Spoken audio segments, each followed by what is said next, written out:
All right, we call to order the Housing and Human Welfare meeting on 12/14/20. The time is 6:34 p.m.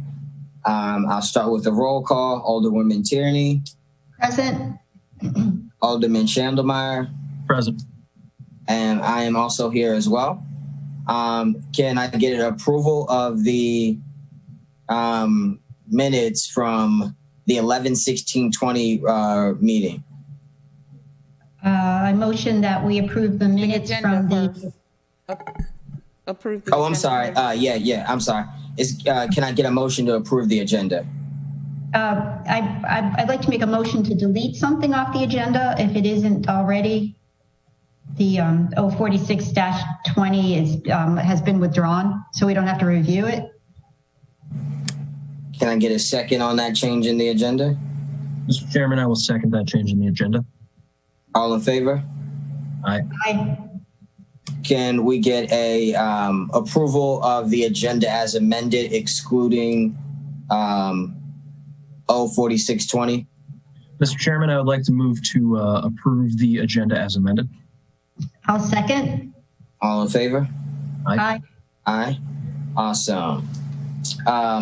Next item on the agenda is approval of the minutes from our 11/16/20 meeting. So moved. Second. All in favor?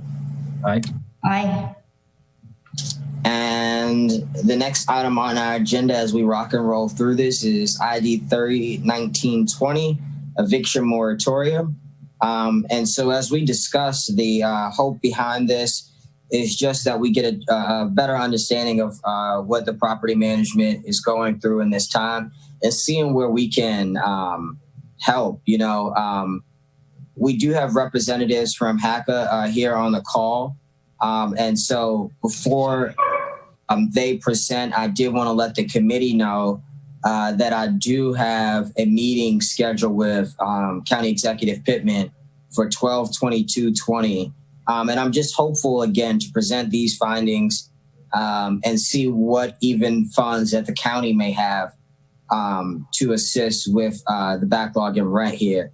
So if you guys wanted to, start with a presentation and just explain to the council some of the issues that you've run into over the course of the pandemic and maybe how we can help, then that would be great.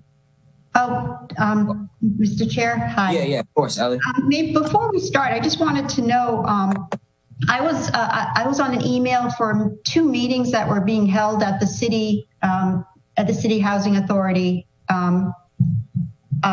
They were being held. I know there was one at Bloomsbury Square last Thursday and then again this Thursday. And I was just wondering, I don't know who's doing that or what the purpose, what information they're giving the HACA residents that they don't already. The eviction assistant workshops? Yes, yeah, specifically with HACA because HACA has, I don't know what the limitations are on their. Yeah, to my knowledge, I'll just briefly explain what I know about it. But again, I'll give them the floor to kind of go into more detail. But I believe it's ran by the Take Care team out of the mayor's office.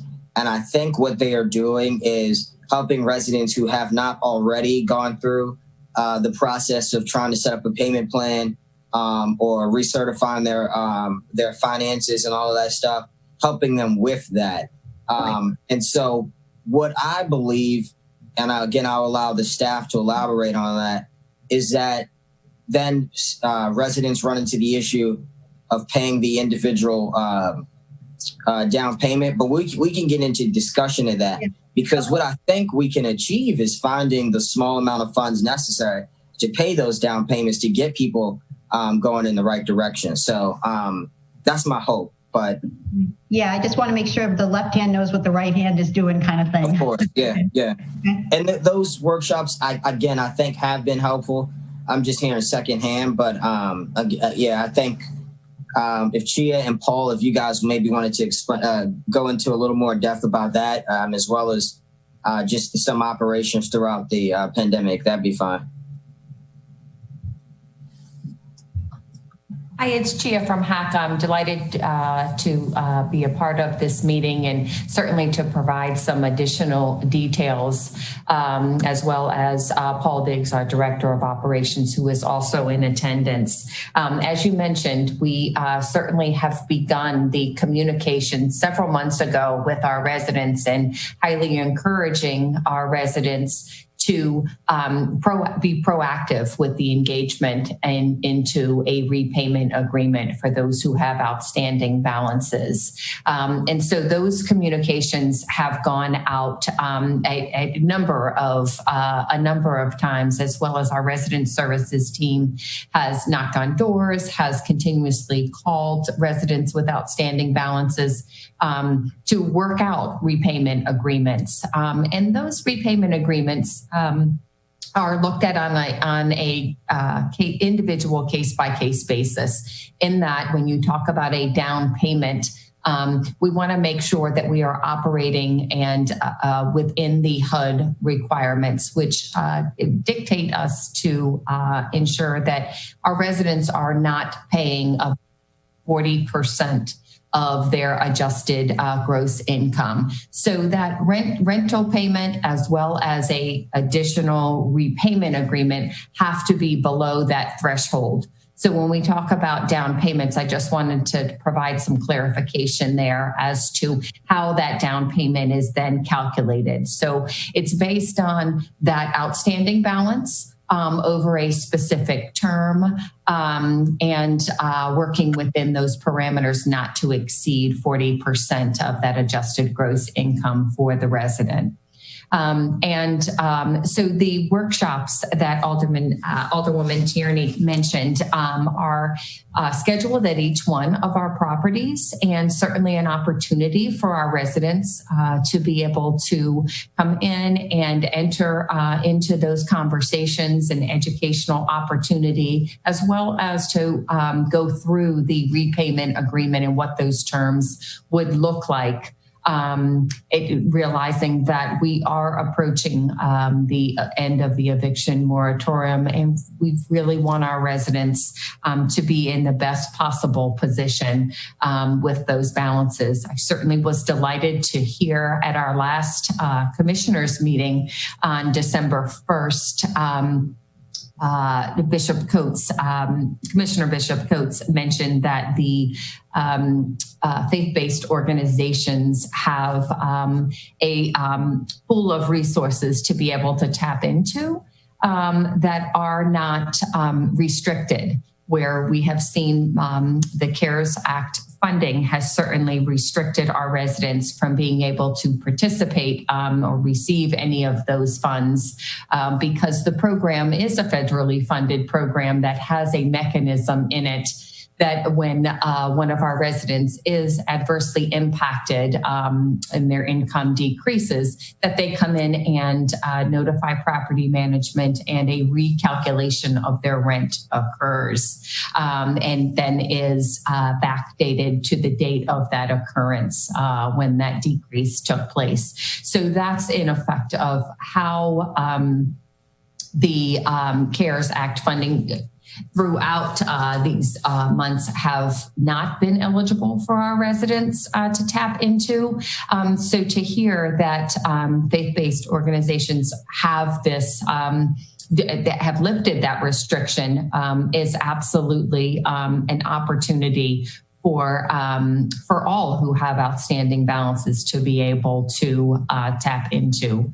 And so we certainly have seen many of our residents be actively engaged in those conversations and the assistance. So we're seeing those funneling into the agency. Mr. Diggs, am I leaving anything out, or could you please add some additional details as far as our operations and our property management team? Yeah, sure. You actually did a great job with outlining everything that you spoke of. I will say that a lot of the balances that we have incurred or the non-payment of rent, these items were prior to COVID. The majority of the issues were prior to COVID, because a lot of our residents either received some type of income, whether it's Social Security or TANF, or some other mechanism other than wages to pay their rent. So we've seen a slight uptick in terms of folks coming in to do a recertification or interim recertification to let us know that their income has decreased. But the majority of our residents, COVID has not been the sticking point in terms of why they haven't paid their rent in most cases that I've found since I've been here for a little bit over a year. But other than that, I believe Ms. Cook, she laid it out pretty well. Alderman Schillemeyer. Thank you, Mr. Chairman. Mr. Diggs, thank you for that information. When you said COVID has not been the sticking point of residents not paying rent, could you elaborate on what has been? Paul, I think you're on. I need to unmute my phone. I had that issue earlier. Yeah. No worries. I still have the issue, and we've been doing this for quite some time now. So, of course, folks are aware of the licensing issue that we had here at the Housing Authority. And there was some, debacle on whether or not tenants were still responsible for paying their rent or not. A lot of that we are resolving with having the majority of our portfolio licensed. But, there was, a lack of, I want to say, what's the word I'm looking for? The process in terms of rent collection from the residents, it just wasn't resonated to them that it was, of utmost important to pay that bill. So in light of COVID, the problem with paying rent occurred, even before COVID started. So I think COVID has definitely impacted the rent problem, but it wasn't the start. So for my clarification, I apologize, Alderwoman Tierney, but just for my own clarification. So you're talking of when we had HACA residents living in unsafe substandard housing, correct?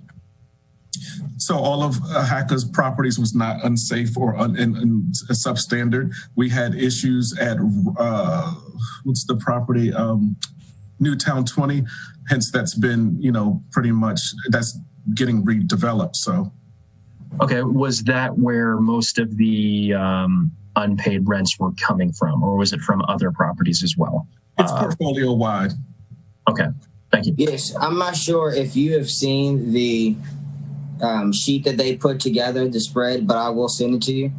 But the actual top three of the 500, and I forget the exact number, but it's roughly $575,000 or something like that. Mm-hmm. Of that, 479,000 of it is in Ward 6 in Robinwood, Eastport Terrace, and Harbor House. And so, I still think that is I'm sorry, Alderwoman Tierney, you had a question. My apologies. Yeah, no, I'm confused. Okay, so HACA had a letter sent out and said, COVID is impacting. So you can give us a letter saying why you're, unemployed or how it affected you, and we'll accept that. Or B, we'll set up a financing structure for you to pay your rent, and you had a deadline. So I understood that deadline to pass, so that they right now, because it's been reported in the newspaper, you are out X thousands of dollars. So I'm still kind of confused on these workshops. I mean, I want them to help, but it sounds like there's some miscommunication on the HUD HACA process versus private way of doing this. Am I making sense?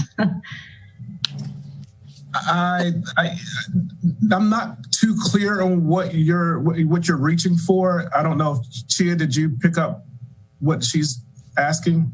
Sure. If I may, Alderwoman Tierney, just provide a little clarification. Yes, we certainly have extended the opportunity for our residents to enter into repayment agreements, given the fact that there are additional sources of resources for them to tap into. So we certainly we don't want to see any of our residents displaced.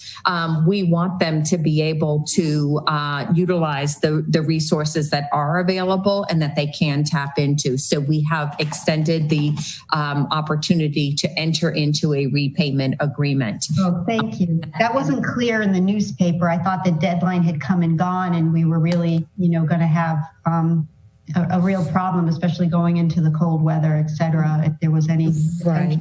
Oh, that's what you meant. Okay, I understand. Yep, and I apologize that wasn't as clear because we certainly want to make sure that our residents have opportunity to be able to tap into these resources, and we've seen a great number of residents come to the workshops at each one of our locations, and sometimes the timing is everything, right? So sometimes when it is at one of the properties, what we have seen is sometimes we see residents coming from some of our other properties that up to a time that's conducive for them to make the workshops. So, I think that it's a great opportunity.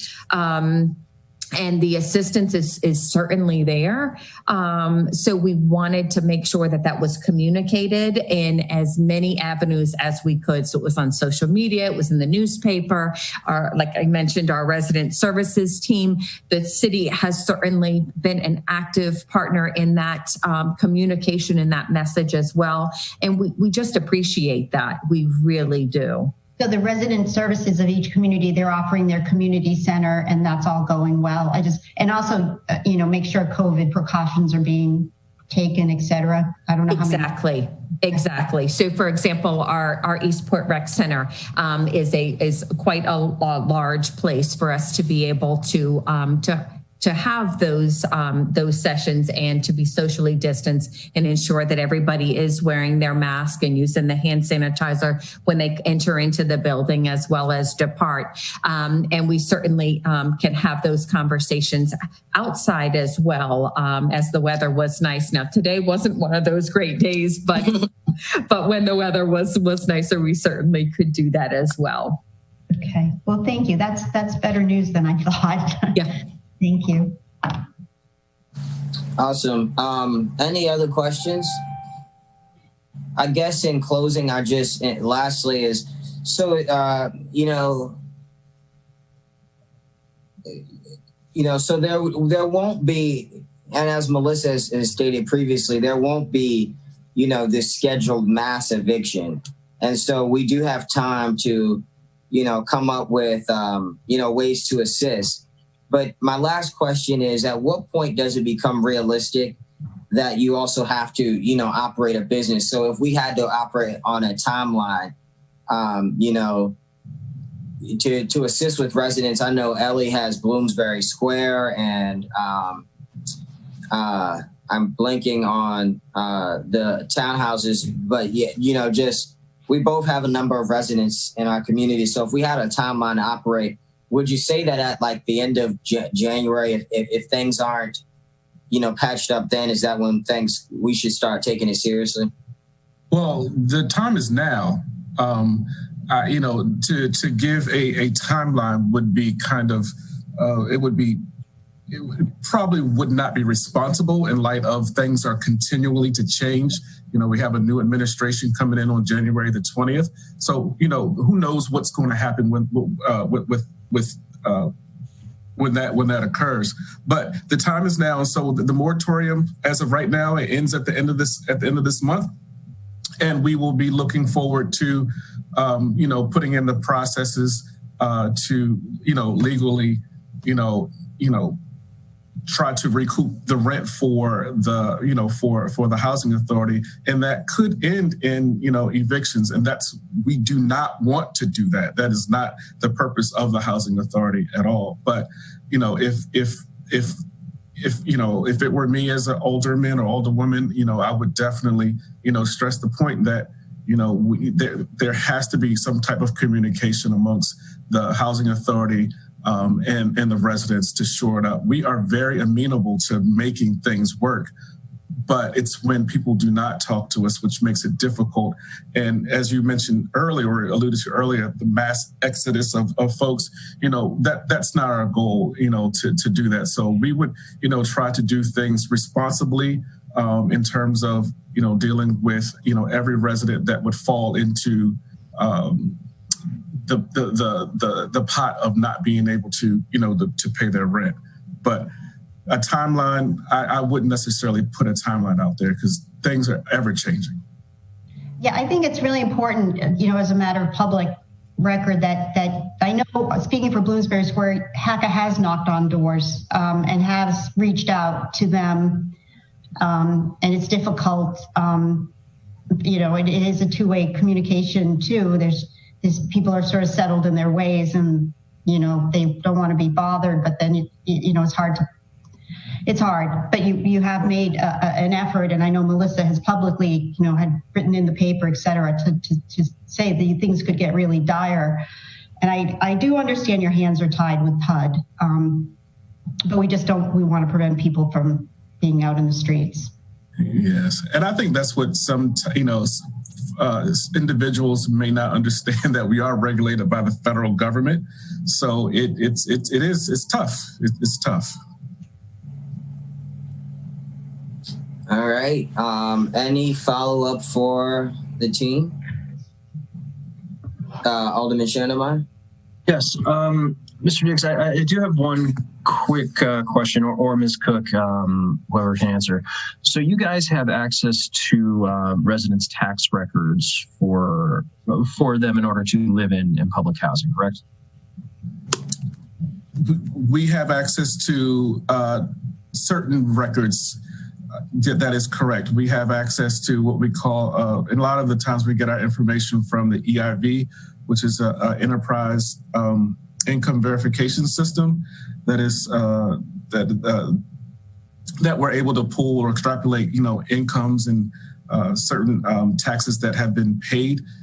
So yes, we do. Or the tenant themselves can bring in a copy of their tax returns if they are wanting us to look at the amount of income they have brought in for, the year. Okay. And from what you've seen so far, do most people still have income coming in, or do you not know that unless they actually give you guys that income readjustment if it's been impacted by COVID? We don't necessarily know that unless they provide us with that information, or, we are able to, on a monthly basis or a quarterly basis, actually log into the EIV system that I mentioned before and determine whether there have been, adjustments to their income. For example, one quarter, it could show that they have $10,000 in, annual income. The next quarter, it could show that there was a decrease of $2,000. So we have an $8,000 variance right there, which would prompt us to ask those questions, whether or not, hey, did you lose income? What's going on? But it's ultimately the responsibility of the tenant to provide that information to us so that we can make the correct adjustments to their rent. All right. Thank you very much. Mm-hmm. Thank you. I think unless there are any other questions from the committee, we may be good. Again, I appreciate the you giving us the time so we can just kind of get a better understanding of how things operate and how we can be of assistance. I look forward to them, working together over the course of the next month with my colleagues and figuring out what we can do. And I'm hopeful with the new administration that we'll get some assistance. Yes, Alderman Shandemeyer. Oh, okay. That was fingers crossed. Yeah, for real. So thank you guys for coming. We appreciate it. And we appreciate you guys as well. Thank you very much for having us. And we certainly are delighted to be partners with you guys. So thank you. Merry Christmas if we don't see you before then. Oh, Merry Thanks. Enjoy. Christmas. Finally, so close, 2 weeks away. Next item on the agenda is ID 31820, general discussion. So I do want to take the time just to quickly again, the task force is rocking and rolling. The final version of the policy and recommendations was submitted today. We have a few projects left to follow up on. We've got a meeting with planning and zoning to discuss some density and zoning issues over a particular properties in the coming week. We'll meet again with the Office of Law to run our policies through, them before we, make it public. And we also meet actually with the entire council this Wednesday, I think it is, the 17th, in our work session. And so we'll just give a 15-minute update and have an opportunity for questions and answers. So that's that. Any other questions or? Thursday, right? I think we have a work session this week. Oh, you do? The 17th, yeah. Thursday. I think it's Thursday. Yep, yeah. So at 3:00. So yeah, we'll have an opportunity to touch base on all of that. Any other projects or concerns that you guys may have? No. I think that's great. So I'll follow up again, obviously, with a letter to the private property managers again, because I think that's the key. As mentioned, they kind of have things where they think in a solid position now, where they don't think it could get out of hand in HACA. So that's good, but I'm still worried about the private residents. So I think at some point that communication has to be made. But the city manager's office has said they do that. So. If no other questions or concerns, I think we'll make a motion to adjourn. Oh, Takia. Oh. So you announced ID 31820, but we never talked about it. Oh, I thought it just said general discussion. No, number 4 says general discussion. I'm like, okay. Like to discuss. So what I need is your dates for next year, days and dates for next year. Okay, yes. All right. So we have to obviously go with a time that works with our work schedules. So evening is best. Does 6:00 work best for everybody? 5:30, what works? Evenings are preferable to me, Mr. Chairman. Okay, of course, and I'm fine with that. Would you prefer, what time would work best for you, though? 6:30. Currently, through the pandemic, I am working remotely, so it's easy enough to get off and on, but it just gets me out of my work schedule. And then when we're actually meeting in person again, which will hopefully be soon enough, then it's going to be pretty essential to have it at least at 6:30. Okay, that's fine. So we can do 6:30 and heading into the new year. Can we do actually, because right now, Takia, are we the third Monday of every month? Yes. And so would you prefer we stay there or move around? What would work for the crew? Well, the first Monday is public safety at 4. So if you wanted to, I would say if you need 6:30, it would be the first Monday or the third Monday, because the second and the fourth Monday are city council nights. Okay. And so with the committee, are you guys open to Monday still, or do you want to move it to another date? I mean, Monday should be fine with me if we keep with the third. Monday still works for me, Mr. Chairman. Yeah, it works fine. Okay. So we'll do the third Monday in every month at 6:30 p.m. then. Oh, does that work okay with Teresa Wellman? Is she on the call? But she isn't required to be present here. Oh, okay. Yeah. Okay. Yeah, this is for housing and human welfare. Okay, so she doesn't have to be here. That's voluntary. Okay. So we're good then, I think, in regard to setting up. And obviously, if a special meeting pops up, then we'll handle that, in between emails or something. Okay. I think the next item on the agenda is adjournment, if there are no questions or concerns. Chair, I move to adjourn the meeting. I second. Enjoy the weather. Aye. Bye, guys. Stay safe. Yeah. All right. Yeah. See you guys. Everybody be safe. Okay. See you. Yeah, see you Wednesday. See you Wednesday. Whenever.